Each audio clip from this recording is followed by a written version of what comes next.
Today, I'm declaring a drought emergency in the state of California. Now facing the most severe conditions. Lake levels here are at 25%. No precipitation. In the grips of a massive historic drought. Very likely the single worst drought. I think they're going to be doing the rain dance soon. The dry weather is reaching a tipping point for a lot of people. That means big sacrifices for tens of millions of people.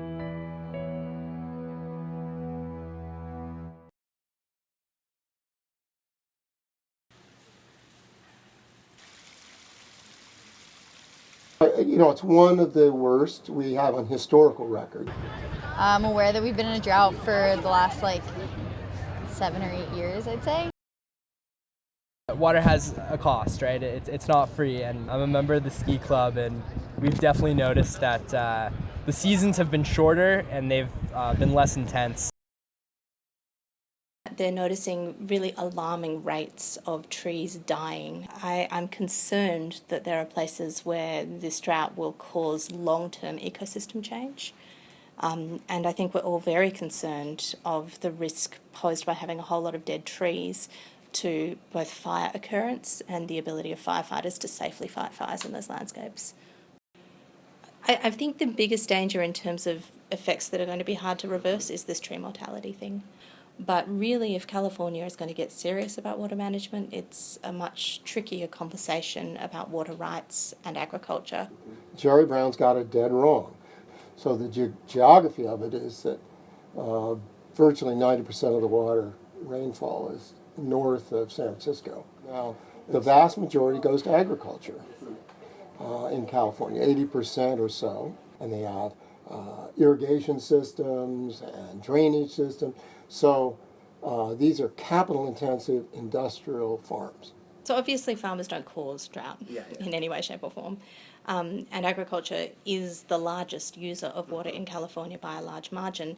That said, it's also the user of water that tends to have its supplies cut off most rapidly when water becomes scarce. There are towns in the Central Valley and probably around the Imperial Valley in southern California, which depend on groundwater, which has been drawn down very rapidly by agriculture. I think we don't have a good understanding at all of what would happen if there was a massive change in agriculture in the Central Valley. And I don't think we've got a good understanding of where the tipping points are, where if water stress became severe and acute enough and farmers start getting forced out of business in the valley, well, initially it might be expensive almonds, but ultimately it's going to be a large proportion of the food in our diet that might start to become expensive. And at some point that's going to impact people's lives.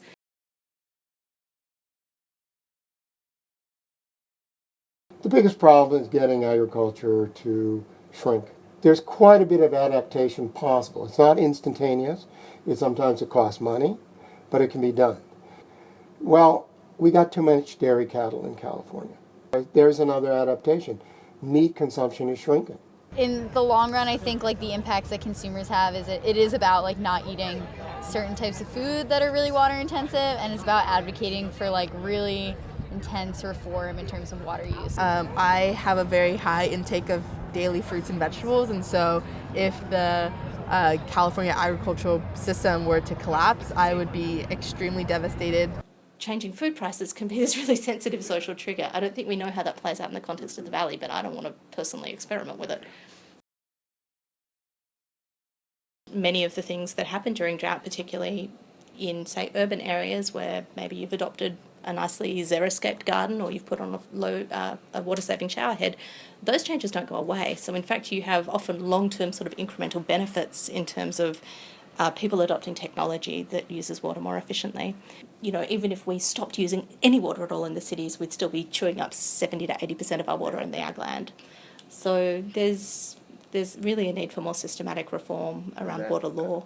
We can't really make it rain so much, so we really have to focus on reallocating the water that we can access.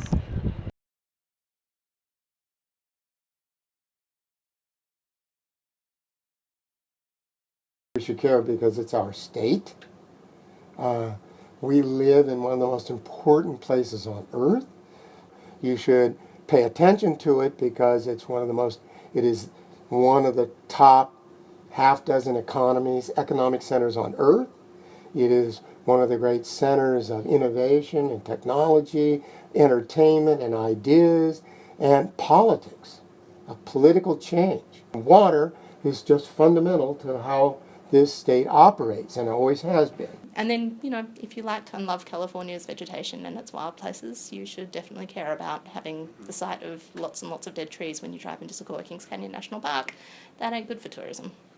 To imagine that you can just pay attention to your phone and live your life and go to your classes and ignore something as fundamental as water and just think, oh, I just turn on the faucet, that's it, is very irresponsible. You're not doing your job as a citizen, as an informed person. You're being irresponsible.